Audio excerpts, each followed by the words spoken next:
Welcome to this webinar from the Center for Learning. My name is Matt Reichert. I direct the Center for Learning, a division of OCP. This is our second to last free webinar for fall semester. So thanks for being here. Hopefully you've been able to be a part of one of our previous 8 webinars or some of our liturgy forecast conversations for Catholic schools or parishes. If you've missed those conversations, you can find them on our website, learnwithocp.org, in the videos tab right at the top of the screen. You can watch all of our past webinars, find all of the past resource packets. So we hope you check them out. We hope they're useful to you. If there's something else that would be helpful or you'd like to see, let us know. 2 weeks from today, on the 16th, we will have our final free webinar on the topic of liturgical assessment, which sounds very dull, but it's actually really important, super important. How do we know if we are celebrating liturgy well? How do we know if our liturgies are being effective? How do we know what we can pay attention to improve in the way we plan, lead, celebrate, stage our liturgies? So I hope you'll join us for that. It's going to be a great conversation. And it's a helpful conversation to have before we get into Advent, Christmas. So as we go into those seasons, we can be thinking about at the end, how are we going to evaluate them so we're ready for our planning next year? So that is on the 16th. You can register on our website. We hope you'll join us for that. Also, our spring semester lineup of free webinars and classes and resources will be out somewhat soon. So we hope you'll take advantage of those. We have some exciting things coming up, some new models of content delivery, some new options. So please check that out. Many of our programs will be free, certainly open to all parishes. So check it out and share it with a colleague. All right, for today's conversation, you'll see at the bottom of your screen that there's an option in the Q&A to put in a question. We will do our best to answer as many questions as possible in this conversation. If we don't get to your question, we'll do our best to follow up with you afterwards, okay? And again, we're recording this conversation, so just like our past webinars, we'll make sure this video gets posted on our website sometime next week, along with some of the other ones that we've covered over the last few weeks. So you should be able to find this, share it with volunteers, others who are helping with sound ministry in your parish or your community in time for Thanksgiving and Christmas and Advent masses. So we'll have that posted. All right, I think that's it for housekeeping. So again, welcome. My name is Matt Reichert. I'm the director of the Center for Learning, a division of OCP. Awfully glad to have all of you here with us for this conversation. I'll tell you, I love this job because I get to interact with so many of you in your parish ministry and to support you. But I also get to be a part of conversations that I think, boy, I wish I had this when I was doing full-time music ministry. And friends, I can tell you, this is one of those conversations that I wish I had. So we're so glad to be able to bring this conversation, sound system essentials for pastoral musicians, music directors, cantors, youth ministers, pastors, everyone who has ever been approached about running, setting up, troubleshooting a sound system. This is the conversation for you. Sometimes I think people think that because we work in ministry, we also know how sound equipment works. So we're hoping to fill in some of the needed questions, topics, conversations that we need to have. I am so happy, friends, to introduce you to our panelists today. Bill Barlak from Southern California, from the Los Angeles area. I'm going to have Bill introduce himself in a moment here, but I've gotten to know Bill a little bit over the last several months, conversations about sound systems, ministry, ways that we support the liturgy through this ministry of sound. And I've just found Bill to be not only knowledgeable beyond measure, but also just has a heart for ministry and is just a stand-up guy. So I'm glad that you're all getting to know Bill through this conversation. So welcome, Bill, to this virtual community of ours. And why don't you introduce yourself to those who are joining us? Hi, thank you, Matt. Bottom line, I want to spend as much time on the content as possible, but I don't want to pass up the opportunity just to say what leads me here. Just so that you know, I'm looking into the camera most of the time, and you're tempted to look at yourself, but I'm looking into the camera, and I've got some notes on my Mac, which is up here. So you'll see me look from time to time, but I want to get as much camera time as I possibly can. My name is Bill Barlak. I'm a guitar player and a singer and a bass player, and I made a living at playing guitar for several years. Found out that wasn't for me. Got a degree in engineering. Moved to Los Angeles. Wound up, of course, back in the rock band days. Wound up doing a lot of audio because nobody else wanted to do it. So I wound up being the guy in the band that did the audio. Got a degree in engineering, moved to Los Angeles, started in playing in churches. And that opened up a whole new world for me. And when I first started working in church, just got a master's from USC in engineering, and have gotten a lot of continuing education through Synergetic Audio Concepts. It's not a plug. It's just that's the best audio engineering training, but it's for real engineering. It's not for the faint of heart. But when I started playing music around the archdiocese here, one of the priests challenged me. He said, "Why don't you read this? You know, this isn't about the gig. This isn't about performance." And he threw the Vatican II liturgy documents at me, and I'll never forget it. It's, you know, what are we looking for? We're looking for full and active participation of the folks in the pew. And something that just nailed me was, good celebrations can build faith. Poor celebrations can destroy faith. So since that day, my mission has been to build faith and to reinforce faith. So just to start off with a little prayer. Heavenly Father, I think what we're looking for in this is to not only cover the basics of sound systems, but to maybe give us a paradigm shift, that the audio job at a church is a ministry. And what does ministry mean? It means service. And our goal is to be the guardian angels, if you will, for the cantor, for the lector, for the celebrant, to make sure that they are as so that they get their message across. So I think we want to become part of a team that builds ministry in the church and helps the people in the pews reach active and full participation. Yeah. Thanks, Bill. I mean, I'm so glad that you're here, bringing both your sound engineering experience and bringing it within this sphere of supporting liturgies. Not only in this conversation, but also all the work I know you do in the Archdiocese of Los Angeles and consulting and serving and helping answer questions in other churches around the country. Right. It's really admirable. True. So I want to kick us off our first topic, our first conversation. And again, those of you who are joining us live, feel free to put your questions in the Q&A and we'll work them in as we can. So when it comes to sound, right, there's a lot that we can talk about and a lot of places to begin. So sound for liturgies, sound for other church celebrations, sound within the sanctuary within our church, right?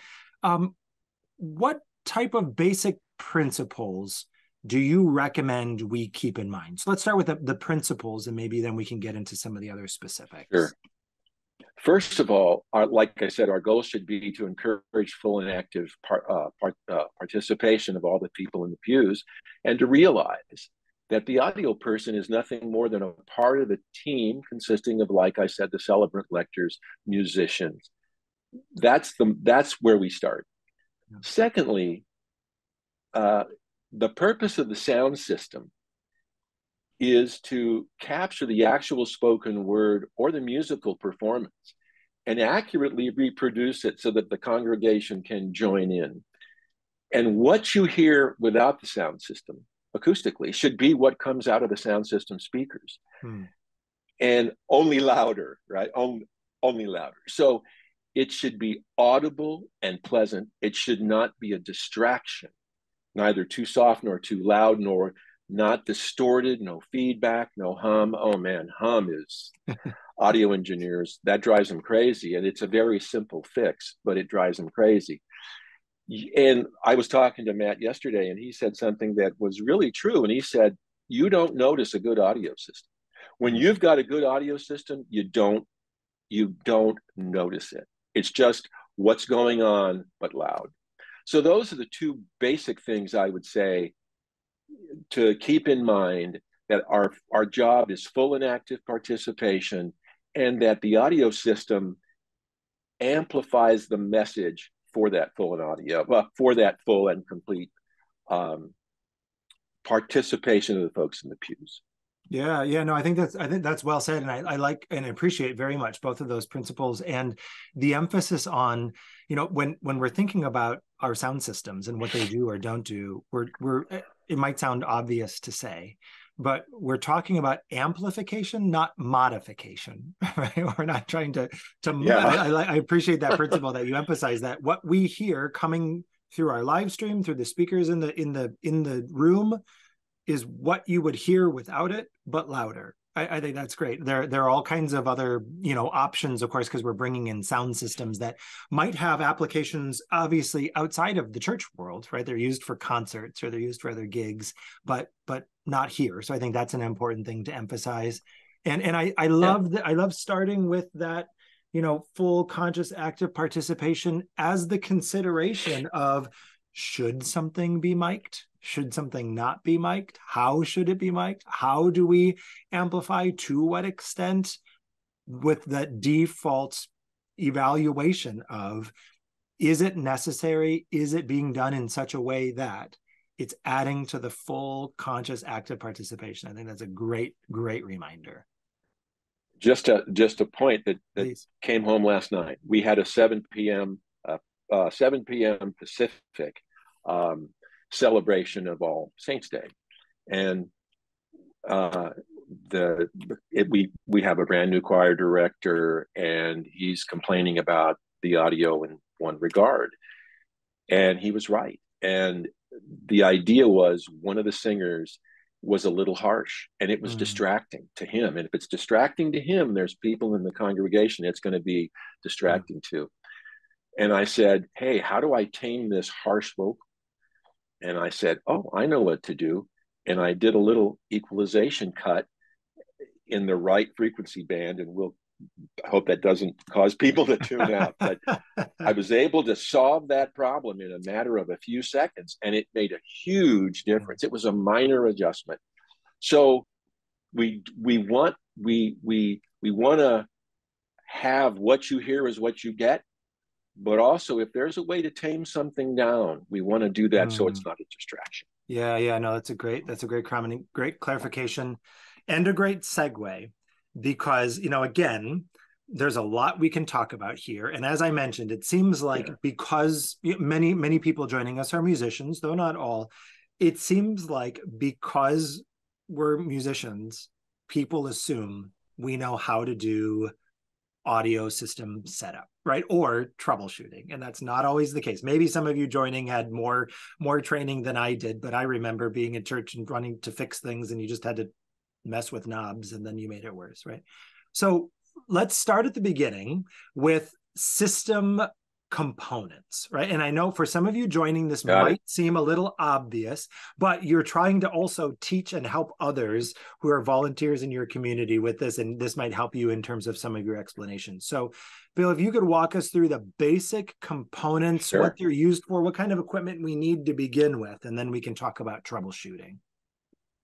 Great. And before I say this, I didn't want to scare anybody. I've got a lot of background in this topic, but that doesn't mean that you have to have a comparable background to mine to be able to understand and solve, and to be able to understand and solve basic problems and get the most out of your system. So we'll start off with the basics so that we're all on the same page. And that is, what is an audio system? And it's really actually 5 things, right? Some kind of sound source. And that could be a microphone, a direct output from a guitar. And then all those sound sources connect to an audio mixer. The audio mixer has to then go to a power amplifier. The power amplifier then goes to the loudspeaker. And those are the four basic components. What most people neglect is The most important thing is the room. That Mm. is your acoustic environment, which is the sacristy. There you go. Thank you. There's the microphone or anything else. That could be an electronic keyboard, like a Yamaha Clava Nova, or some kind of electric piano or organ or whatever. The mixer there. That output then goes to the power amplifier, and that power amplifier then connects to a set or one or two or more loudspeakers. And what I didn't draw, I tried to get a picture of a church that I know well, because it's a nightmare acoustically, but I couldn't get it in that picture. But that's the basics. Okay, so we're going to start off and talking about each of these components, not in detail, but just enough so that you understand what we're talking about. So let's start off by showing them a picture of a microphone there, Matt.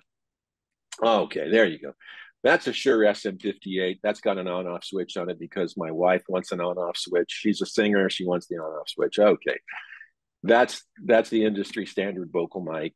$100. You can't beat them. For the money, it's the best. And what the purpose of that thing is just to take a sound component. In other words, just sound through the air, capturing it. And what comes out the back end of that is an audio signal, which is nothing more than an electronic signal. Okay. But that could also be an electronic keyboard, electric guitar, an acoustic guitar with a pickup or a bass, a CD player, or even a smartphone. But the audio output, meaning audio is not the same as sound. Audio is the electronic version of the sound. That audio output of these sources is very small, and it needs to be amplified to become useful. And that's the next slide, which we're going to talk about. There you go. Now, that's one of my mixers I've got hanging around. I dragged it out of the closet. That's a Mackie 1402. Boy, for the money, that's a real good, no-nonsense, straight-ahead, old-fashioned analog mixer. But we don't want to stop there. Show the next one. Yeah, there you go. That's a digital mixer. That's a Yamaha TF1. I've got that in the office now. That's kind of a very entry-level Yamaha digital mixer. These are the bookends, right? You go from an analog mixer, which is very simple, to a digital mixer, which will do a lot. Mm-hmm. But it's very complicated. Go back to the analog if you don't mind. Go back to that Mackie mixer. There you go. So this is the heart of your sound system. This is the heart. And all sources connect to this guy. You can see up on the top there's some microphone inputs and some other inputs. And each sound source connects to one of those inputs. And you can see there, if you can just go up and down on one of the channels, Mike, Matt, just to show them with your pointer, each of those vertical, there you go. That's an input channel. And each sound source has its own input channel in which its audio signal can be amplified, adjusted, and blended together, hopefully in a pleasing way, that then goes out of the mixer. And most mixers today have what is called a stereo output, meaning two channels left and right. And that's called the, quote, main mix that the congregation hears. All right, let's go to the next item in the chain. There you go. That's an old QSC power amp. That's a dinosaur. I bought that 20 years ago. And that's a power amplifier. The audio signal coming out of the mixer that we just showed is not strong enough to drive a set of loudspeakers or even one loudspeaker. So the main mixer output connects to the power amplifier. And it's further amplified there so that you can drive a speaker or several speakers. Note that there's just two controls. That mixer had a lot of buttons. Go back to the mixer there, Matt, and you'll see. Yeah, see all the buttons and knobs and stuff there, and all those little white things that go up and down. Those are called faders, and you can see there's a lot of control there. That's why it's the heart of the sound system. Go to the power amp, boom, and there you go. That's the power amp, and you see there's only two knobs on that thing, left and right audio signal. That's to drive the left and right speakers. Now that's really a basic component of the system, and it's very simple. Now, a lot of mixers, as you saw in the previous slide, they might have one of these power amplifiers built into the same cabinet in which the mixer is, the same box. That's called a powered mixer, and you might have one of those. If you don't have a powered mixer and you just have, there's no like speaker connections in the back, then you're going to need one of these to go between the mixer and the loudspeakers to get the signal loud enough to drive a set of speakers. And speaking of speakers, here's the next slide, please. Here you go. That's one of my old EV SX300s, I think. Yeah, that's a good, still to this day, that's a really good speaker, especially for monitor speakers. That's a killer.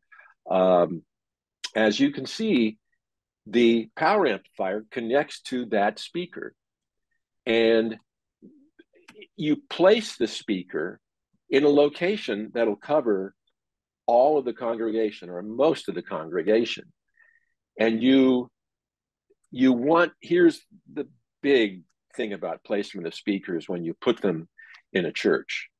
You want to make sure that you cover the congregation with sound, but you don't want microphones ever to be pointed, that the microphone itself never point the microphone into a speaker, because that's a recipe for feedback. You want the microphone to be in back of the speaker, and you want the microphones to be as far away as possible from the loudspeaker. I'm going to call these loudspeakers to not say that a person talking is a speaker and a loudspeaker is a speaker, but you want the microphone to be as far away from that loudspeaker as possible. Why is that? That's because when the sound coming out of the loudspeaker matches the sound of a speaker or of a talker or a speaker going into the microphone, you're going to get feedback. So the farther away that speaker is from the microphone, the less likelihood you're going to have of feedback. And we all know what that is. Now, before we leave this, some loudspeakers, they have power amplifiers built into them. And if you remember the previous slide of that power amplifier, a lot of loudspeakers today are coming out with those power amplifiers built into them. And they have a lot of features that are really helpful. They don't cost a lot more than this EV costs today. I've got a QSC speaker, a loudspeaker, a little tiny thing that'll blow doors off. It's fantastic. It's $550 at Sweetwater. I don't get paid for this. I'm just trying to steer you to say there are sources. Trust me, I'm a volunteer in everything I do audio-wise. I don't get paid for anything. And I don't accept any money from anybody. So just know that when I'm making a recommendation, it's based on experience and knowledge and affordability. And I've got this little QSC CP8 speaker that is just dynamite. It's a great monitor. You can use it to monitor a choir or whatever. But that has a power amplifier built into it, and that's called a powered speaker. Okay. Now, the next thing we're going to talk about is the room. And I couldn't get a decent picture of a room to blow it up big enough. But a lot of people misunderstand the importance of the room. If you have well, first of all, the acoustic environment, that the sanctuary of the church is at least 50% of your sound system. Older churches, let's just go back and look at it. When were churches built? Well, they were built in the early 1900s when a lot of immigration came from Europe, and you had the Italian church, and you had the Irish church, and you had the Croatian church, or the Polish church, or whatever. My wife's from a little town in Wisconsin, and her parents lived across the street from the Irish church, which was St. Patrick's, right? And then around the corner was literally 6 blocks away was an Italian church, and then 6 blocks away from that was another Eastern European church. So churches were built back in the day in the 1900s. And then there was a boom after World War II, baby booms, Catholic churches were built like crazy. But all these churches had one thing in common. What was the music? Organ and like a 30-voice choir or a 40-voice choir. And so these churches have a lot of hard surfaces, hard walls, terracotta floors, hard ceilings.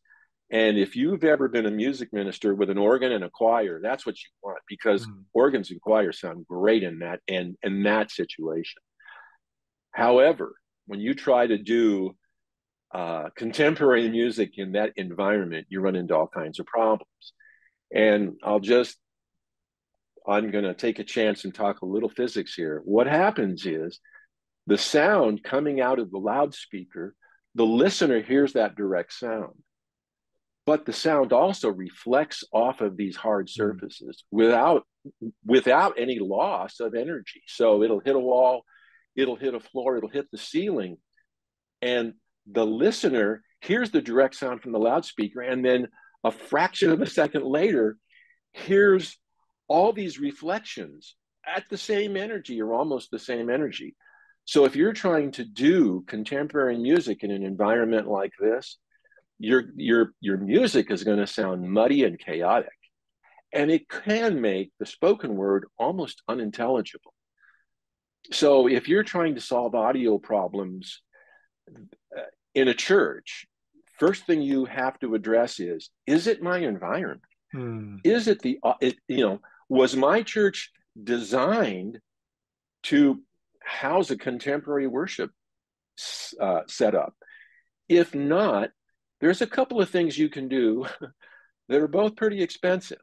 And we can talk about that later, Matt, if you want, or, if anybody wants to contact me through Centers for Learning, they can, and we can talk about that later, I suppose. But I think the most important thing I want to leave people with before we go on to the next section of our talk is this. If you have an audio problem in a church that's got hard surfaces, rectangular church with hard floors, first look at your environment. The knee-jerk reaction would be, man, we got to get a new sound system because that's the problem. No, chances are it's your environment. And there's a few things you can do to solve the problem. The last thing you want to do is spend a lot of money on an audio system and have the same problems be there. So that's what I want to leave people with. Okay, yeah, that's super helpful, Bill. And again, I think I appreciate the emphasis on the room and the space. That makes a lot of sense. I know I have a church. My parish church is very much like one you described, and we had to make some decisions about where music ministry is located within the church because of sound, because we couldn't be in certain places because the sound was coming from one direction for music ministry, but a different direction from where the speakers were, and there were lags. And so we really had to, after doing what you caution us against, replacing the sound system several times, we realized it's really a physical space issue. And once we adjusted that, very few problems. But speaking of problems, and I also think it's helpful, this diagram, I know it's simplistic, these components, but I think for a lot of people, either we don't think of this signal chain in this way. We might not have access to all of the components of the signal chain, depending on how it's set up, or the people who are helping us in our music ministries or in our liturgical ministry, running sound or cantering on a particular weekend, might not think about all of these components. So that's helpful. A question that we have from a participant, just for clarification and then maybe for troubleshooting, Bill.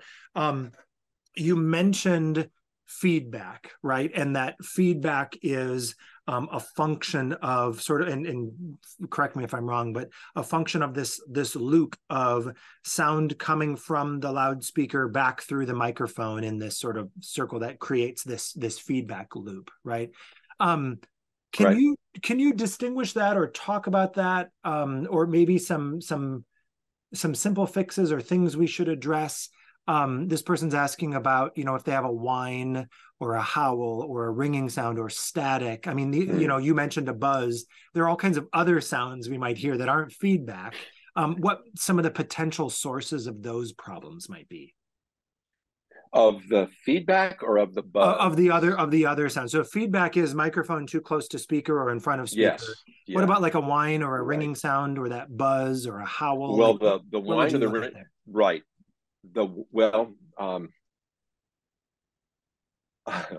Not knowing anything else, but a whine or a howl is feedback. It's acoustic feedback. A whine or a howl is acoustic. I've got an infestation of gnats in my house for some reason.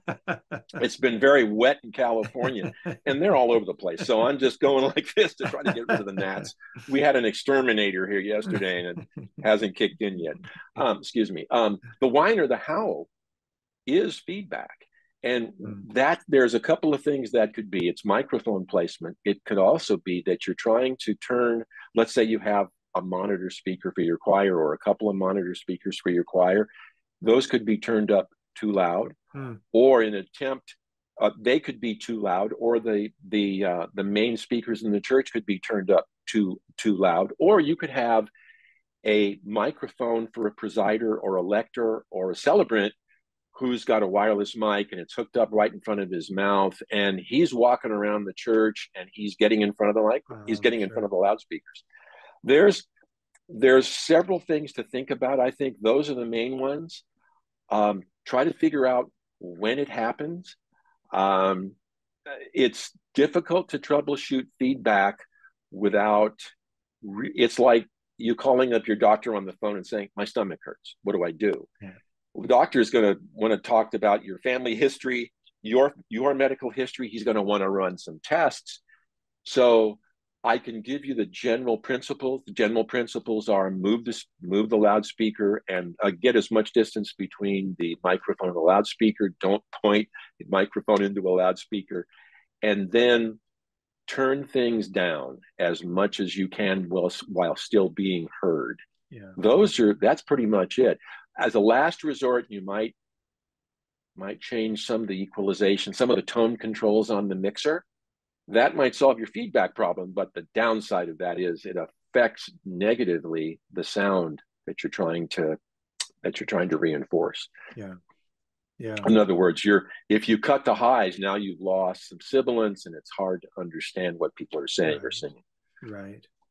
And I know you mentioned, and if this is a more complex thing, this could be our next conversation. But sure. What about that buzz sound that we hear sometimes? Yeah, the buzz sound. The church I'm in currently had a real bad buzz sound, and it's really simple to fix, but hard to implement. In other words, the concept is easy. It's hard to fix. Okay. Chances are the reason you have a buzz is because you have an old piece of equipment in your sound rack, which is probably in the sacristy or someplace in the church, in the basement or whatever, right? And that's an old piece of equipment. And that dates to a time when the manufacturers of that equipment didn't have a standard to which to design and manufacture those components to. Starting about 25 years ago, there was a standard that got rid of hums and buzzes. All right. And that's called a, quote, pin one problem. When you look at a microphone connector, if you look inside, there's little numbers, 1, 2, 3. That pin one is the problem. And what you can do, all right, it's kind of tricky, is it's not something I want to say, oh, go try this. So if you want more information, the buzz, it's an easy thing to diagnose. It's a hard thing to implement. And I would not want to give anybody, hey, just try this, right? And I don't know if there's a way that people can contact me through Centers for Learning. I'd be open to that. There is no charge. It's a ministry. I'm a volunteer, so I'm not trying to sell you anything. It's stuff I learned, and it's a very easy problem to solve as long as you're willing to open up a microphone cable and cut something. All right. That's how basic it is. That's how basic it is. I like that disclaimer. But you don't want to do that. You don't want to do that without having a further conversation. Yeah. So no, that's the super last helpful. thing you want to do. Yeah. What the church I came into, the little adapter thing that takes a 3-prong electrical plug and makes it a 2-pronger. That'll solve your problem. It also creates a shock hazard. Yeah. It's a very bad way to solve the problem. That you don't want to do that. Even if it's the last thing, it's not the last thing. You don't want to do that. Yeah. There are other ways to do it. And please contact me.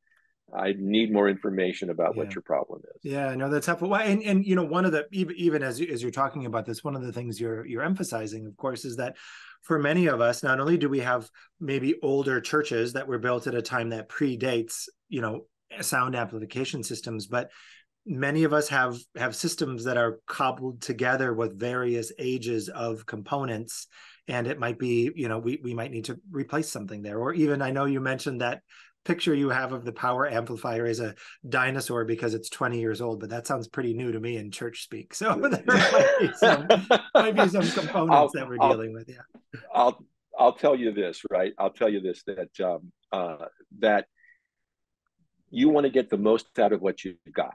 There's ways to do it. You want to get the most out of what you got. For God's sake, well, for heaven's sake, you don't want to buy something that you don't need to buy. And most stuff is useful if you know how to modify connections to get around your problem. Yeah. And we don't want people buying new gear. We just don't want that. That's not necessary. Sometimes you have to, and you want to. And right now is the golden age of audio.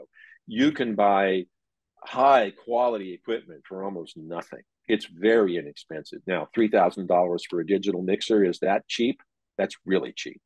It might be out of range for a given church, but for what you can do with it, it's very, very inexpensive. So this is the golden age. Another couple of specific equipment questions, and then I know we have other Sure. topics we want to get to, but Sure. I think these are Please. interesting questions because that not only are they helpful, and I know things people have asked me about before, but also maybe can connect to some of that feedback whine issue. Sure. At the beginning of the signal chain, right? You're talking about that source of sound or that input into a microphone.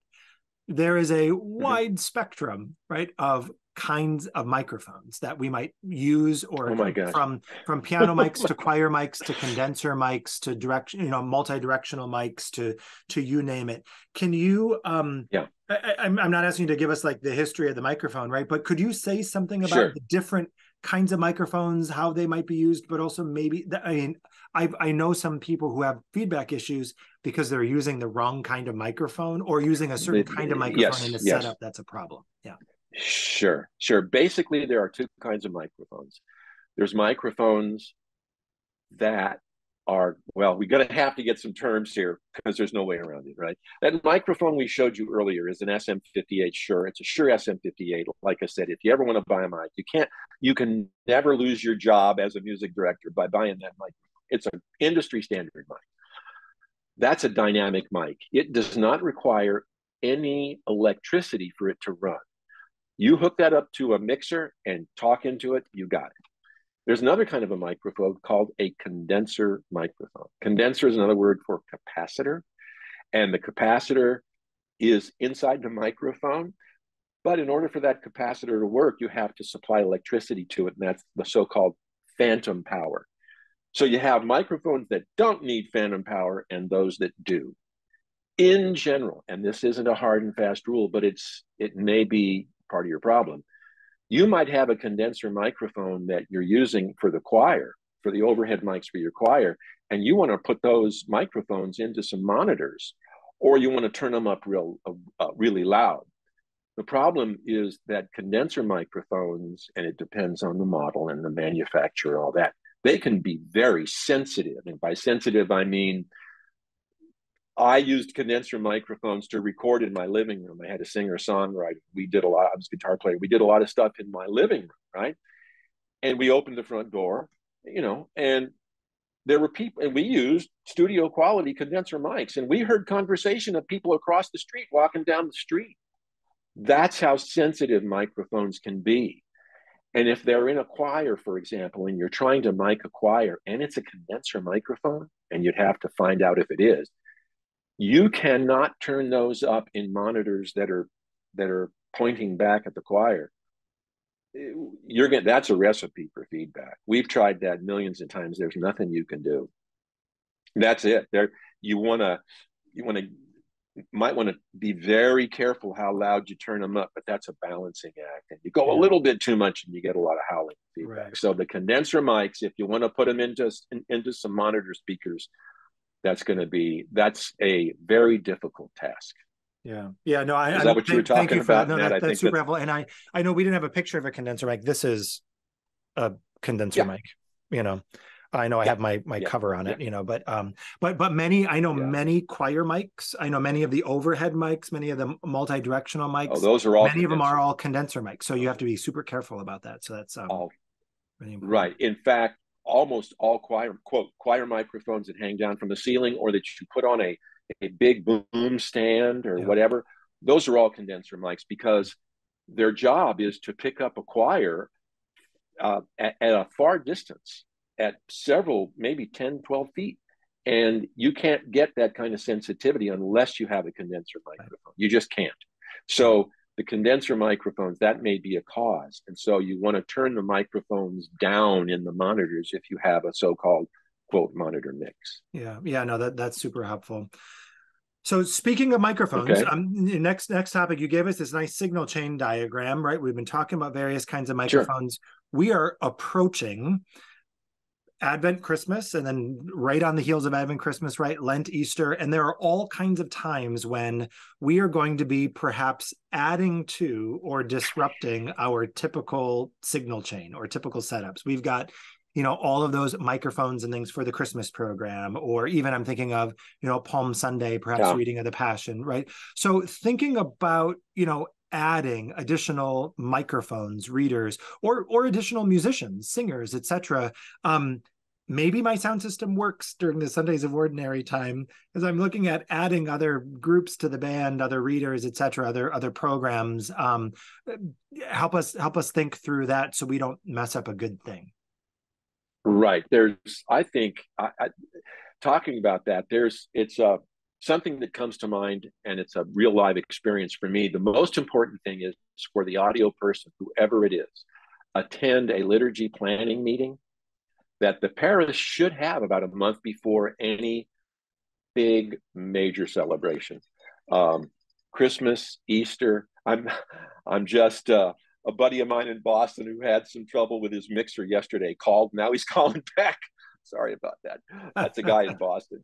So it, it, it, most important, go to that liturgy meeting. And if you can, talk everybody into having the meeting in the church. The worst place to have it is a conference room in the rectory or the parish office, because you're going to say, oh, we're going to want to put that over here, put that there, put that here, put that there. Right. Go over to the church and actually point at stuff. Okay. We ran into a really difficult system though. Half hour before the Triduum started last year, the deacon just, no, you can't do that. You can't do that. And we had a string quartet. Where are we going to put them? That kind of thing. So the second thing is, if your audio system's working well, just utilize the things I've told you about where to place microphones to minimize feedback. If you have a string quartet, maybe the worst thing you can do is stick a condenser mic, put them in a circle, or put them in a box and stick the microphone right in front of them. Stick one condenser mic. No, to get any volume, that's going to feed back. So if you have enough of those those 58s, or I'm sure 57s are great for this. If you have enough of those, close mic each element of a string quartet.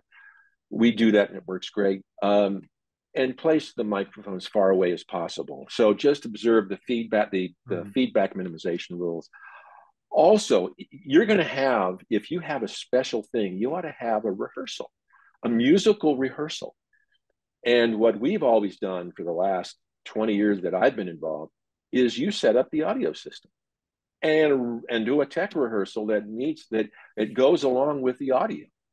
You have to have a technical rehearsal that is with the musical rehearsal. That gives you several days to solve a problem, rather than first encountering a problem 20 minutes before the Triduum or Christmas Eve or midnight mass starts, right? That's the last thing you want to do, because you will not be able to solve it. I couldn't do it.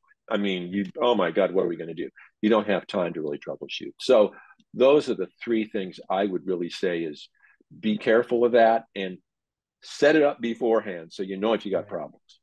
Yeah, no, I think that's super helpful, and I've encountered this in my own experience. Thinking of Palm Sunday, right, and having 3 or 4 readers for the Passion, And I was not involved in the discussion or rehearsal with the readers. And they set up an additional reader stand with a microphone right in front of one of our primary speakers, right? Problem, right? But those are the kinds of things that you're talking about. We can be avoided or could be discussed, right, with enough advance notice and enough conversation. I think that's really important. The other thing I want to mention too, because I'm so appreciate in your signal chain diagram emphasizing that the fifth component is the room.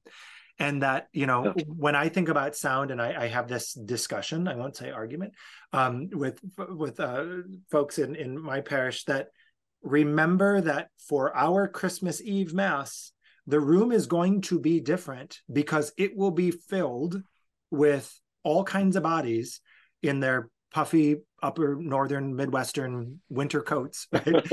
And that's going to change the way that we're hearing things, right? So we also need to realize that the room changes, not just the architecture of it, but when there are people or not within that particular space. And that's going to affect maybe the way we have a mix, or do we need to amplify something or not? I went to Mass not all that long ago, Easter Sunday, at a nearby parish, and they had a brass quintet that, for reasons beyond understanding, they mic'd.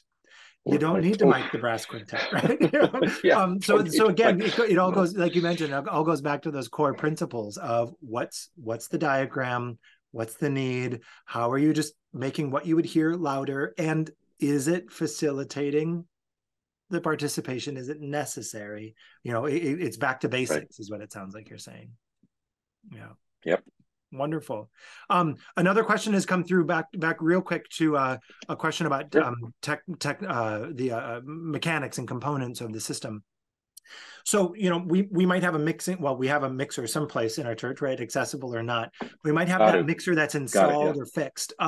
What about for things, if there's a retreat or something happening in the school and looking for a mixer that could serve, 2 to 4 musicians, something like that, or 2 to 4 inputs maybe. So thoughts on a compact mixer that's easy to use, easy to transport, any direction you could provide here?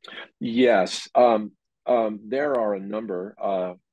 There's such competition in the marketplace for this now that they're very affordable. The mixer I showed, that Mackie 1402, as an audio guy, you start with one brand and you've had success with it. It never breaks. It always works. That's worth its weight in gold. And you don't always want to go with the cheapest. But if somebody has, I can just recommend the Mackie stuff, the 6 mic inputs. The 1402 is a great mixer. It's not cheap. It's $500-600, and that's the perfect thing for these powered speakers that I was talking about. And like I said, QSC has a couple, has an 8-inch speaker that's $550, and we can't even turn it up. It's got so much power in it. But Matt, I don't want to speak outside of school here, but if it's okay for people to reach me through Centers for Learning and what I'm questions, going to do, okay, we just got a question about that. What I'm going to do is I'm going to put into the chat, I'm going to put in, I can't type and talk at the same time, the web link for the Center for Learning. I'm also going to put at ocp.org, the general email address for the Center for Learning. So if people have questions or want to be put in touch with Bill, if you reach out through the website or through that email address, you'll be set. I also have, I know we didn't put this in the thing, but I have, and I don't know if this is a okay brand with you or not, Bill, but I have this little PV mixer that's three channel inputs. I mean, it's again for something inexpensive or whatever, or that Brianna's asking about, easy to use. It's small, it's transportable, fewer buttons to push. Yeah, that's exactly what we're talking about. We're talking about a 3 or 4 or 6 channel, because you might get a person speaking or whatever. 3 or 4, 5, 6 channel mixer. They're very affordable. My bias is to stick with the brand names. There are brands I would not buy, but I'm kind of professional in that bent. Yeah. There's others that are cheap. Yeah. Sometimes they break, they don't work. So you want to stay away from those. Yeah. But that's great. Perfect. Okay, Yeah, so I know we only have about 10 minutes left. We have 1,000 other questions that yeah. we could talk about. This is related to sound. There's some other considerations. We're not going to get into all of the details here, but I know people often ask when it comes to sound systems within the church itself, considerations having to do with live streaming. Many of us are live streaming, were live streaming before, are still live streaming. So as we think about audio and our live streaming, what kind of recommendations do you have for us here? Right. There are a number of things to do. I was in a church where the audio guy was a movie studio guy. And when nobody was in the church because of COVID, the first 3 rows of the pews were lighting and cameras and you name it. And then I did a wedding with an iPhone and a little thing that went between the mixer and the iPhone, and that was great. So that's the range of possibilities. Yeah. I would say if you're new to streaming, the easiest way, yeah, let's go. That little guy right there, the iRig Stream, it's $120. It goes from the mixer to your iPhone. Like, go to the next one. Sure. Yeah, go to the next. Yeah, you see the mixer there, and see that the little red and white connectors that are up there at the top of the mixer. They go into the iRig Stream, and then the iRig Stream just connects right to your iPhone or any kind of smartphone, because there's a bunch of different connectors that are available for this. And once you set it up, that takes the output of your mixer and goes right into the phone. All you have to do is go to Facebook Live, turn the video on your camera. It's got the audio from the mixer, and there you go. Now, it's a little bit quirky, but that is a very good way to get into live streaming. The thing I want you to really be careful of is, yeah, the technical is easy. There's a lot of ways to do it. What's the name of the Black Magic? You can get video switchers and cameras, HDMI cameras. There's a million ways to do this. And Matt, you might know. I'm an audio guy, not video guy, but I know there's Black Magic switchers and all kinds of stuff. This is a rat hole. You can spend a fortune doing this. So just maybe you might want to start with an iPhone right in front of the first pew, aim it at the altar, and hook up your audio like this, and you're done. But please be advised, if you have an OCP, if you have, I just lost my iPhone, so I hope I got you. Okay, cool. Let me turn this up. Let me make sure. Yeah, there we go. If you've got an OCP license for performance, that doesn't mean you've got an OCP license for broadcast, which is what this is. Yeah. And Matt, you may want to just, like, if you have one license or CCLI or whatever you have, right? Just because you have a live performance license in the church does not mean you have a license to stream. Right. Yeah. And the iRig is super helpful, and whether it's an iRig or some other sort of component to know that there are some reasonably priced solutions out there. I think, again, I would encourage folks, who are asking about live stream audio to apply those same basic concepts and principles for what we do in the room to live stream outside the room. I've given this example before, I think, in other conversations, but I know when I was full-time director of worship for our group of parishes, we focused a lot on live stream. None of us who were there for the liturgies spent time actually listening or viewing the live stream liturgies to know what the sound sounds. Oh my gosh! Like, so first of all, you have to watch it to know, is it sounding good? Is it not sounding good? How can you adjust it so that the experience at home is prayerful? Again, it's full conscious active participation. If I can't hear, it's not going to be helpful. The other thing is, consider the room is a part of the sound system, right? I don't need in the room for the congregation to be amplified for all of the spoken responses and with your spirit, for me to be participating as part of the assembly.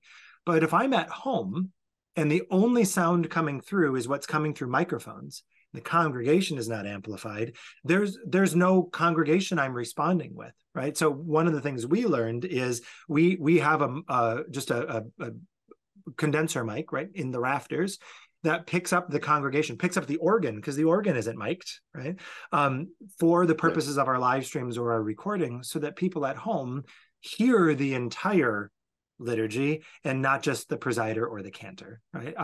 I was horrified to listen to a live stream liturgy, and it has since been deleted, where I was the cantor with the organ, and all they could hear was me, right? Instead of the organ. It was awful. So anyway, point being, think about all those principles, watch the live stream, and then backfill where necessary. And just to add to that, Please. there is a way. If your existing mixer has what are called auxiliary mixes or auxiliary buses, the word bus freaks people out, but if you have that feature on your mixer, there is a way to do live streaming and to mic elements. Like if you want to mic a piano that's loud enough acoustically, you don't need a mic on it, you can stick a mic on that, go into one of, and then your live stream feed would be one of the auxiliary outputs, not the main output. And if you want to know more about that, that's a good trick. It works all the time. And that would be another reason to contact me through Centers for Learning to know what that is. I'd have to see a picture of your mixer. Yeah, no, that's super helpful. And as I'm keeping an eye on the time here, we're coming close to the end of our time, and that's a great time for us to mention, again, as Bill has mentioned, we've just scratched the surface. There's a lot more that we can talk about, and a lot of it we need to either see what your setup is or what type of equipment. And so if you reach out, we'd be happy to put you in touch with Bill. I want everyone to be the first to know that one of the things that we are releasing after the start of the year, as we're looking at our spring semester programming and other programs from the Center for Learning, is that we are in the process right now of writing and producing many on-demand training classes that aren't just for you, but also are classes that you can provide to the volunteers in your community. So for lectors and for cantors and servers and sacristans and extraordinary ministers of Holy Communion. We're also working with Bill to develop and then eventually produce an on-demand video course that really is the nuts and bolts of working a sound system like that. Many of the things we've talked about. How do you do this? How do you approach it? Recording and shooting it in an actual church space. So know that we're looking to find other ways to get you more information on this topic for you, but also to equip your volunteers, others within your community who are helping you in this ministry of sound. And we'll make sure to send you more information about that course, how you can access it, the other materials, when you could expect it to be there, as we know more and as we continue to develop that. So this has been such a fruitful conversation, Bill. Thank you for what you shared with us. Sometimes just talking through this and hearing someone explain it who knows the liturgy is really helpful, and just connecting the dots, and not 5 minutes before Mass starts when something goes wrong.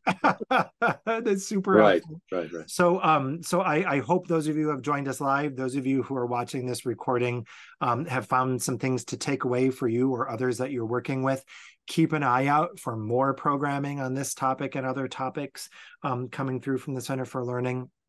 Bill, again, thank you for this time, for all you do to help us sound good, to help our liturgies land well and be prayerful. We really appreciate that.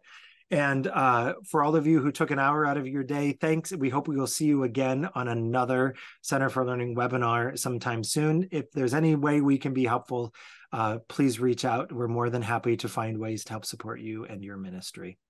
So thanks. Happy All Souls Day in advance of Thanksgiving. Thank you in this time of gratitude for all that you do to keep your parishes singing and praying well. And we'll be in touch. Thanks, Bill. Have a great day. Bye, all. Thank you.